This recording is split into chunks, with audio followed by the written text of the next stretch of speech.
नेपाली सेनाको बसेको ब्यारेकमाथि डोजर लिएर जाने सडक छापे एउटा कुबुद्धिवाला व्यक्तिले नेपाली सेनामाथि जुन एउटा घात गरेको छ, भोलिको दिनमा यिनरका ज्यान बचाउने दिन आउन सक्ने याद गरोन्। IGP Karki Danbahadur I salute you challenge them.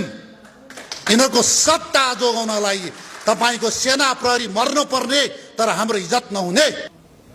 मक्कलबारीमा Nepali सेनाको बसेको ब्यारेकमाथि डोजर लिएर जाने एउटा सडक छापे, मैले लेखेको छु पहिला पनि, सडक छापे एउटा कुबुद्धिवाला व्यक्तिले नेपाली सेनामाथि जुन एउटा घात गरेको छ, भोलिको दिनमा यिनरका ज्यान बचाउने दिन आउन सक्ने याद गरोन्।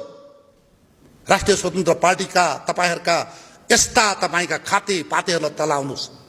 फेरि पनि अर्को भने नेपाल प्रहरीका आइजिपीका तपाईका इज्जत, तपाईको संस्थाका इज्जत लिने खोज्नेहरू, इनका तपाईका हेरुन् इनले के बोलेको, त्यो तपाईको नेपाल प्रहरीको आइजीको हुर्मत लिने, नेपाली सेनामाथिको एउटा हाम्रो युनिफाइड कमान्डको माथिको हुर्मत लिने हो।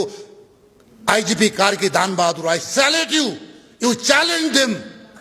यिनीहरूको सत्ता जोगाउनलाई तपाईको सेना प्रहरी मर्न पर्ने तर हाम्रो इज्जत नहुने।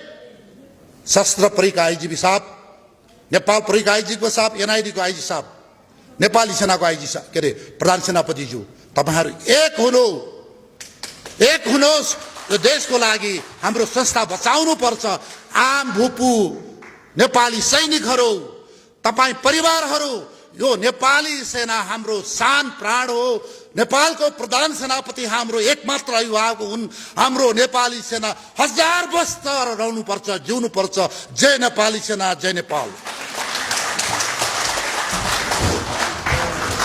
यहाँहरुको आशीर्वाद नेपाली सेनाको लागि यो अमृत हुनेछ।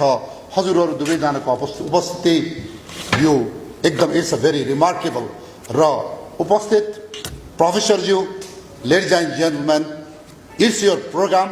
यो हजुरहरुको प्रोग्राम हो र मैले एकमुष्ट सम्बोधन गरे। मेरा जोडीहरू यहाँ हुनुहुन्छ। आम नेपालीहरू, आम राजनीतिक कर्मीहरू, बहालवाला नेपाली सेनाहरू र परिवार, अवकाश प्राप्त नेपाली सेना र परिवार, यो नेपालको माटो जोडेको, बचाएको, बढाएको नेपाली सेनाले हो। श्री 5 बडमहाराज पृथ्वीनारायण शाहको वंशजले बढाएको हो।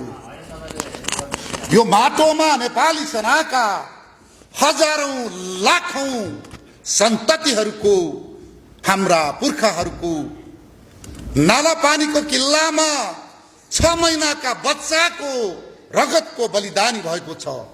त्यहाँ प्रशस्तै महिला लडाकुहरूले आफ्नो तपाईको जीवन उत्सर्ग गरेर यो नेपालको माटो बचाउनको लागि बलिदानी दिनुभएको छ। तपाई विजयनगरीको पुर्खाहरूले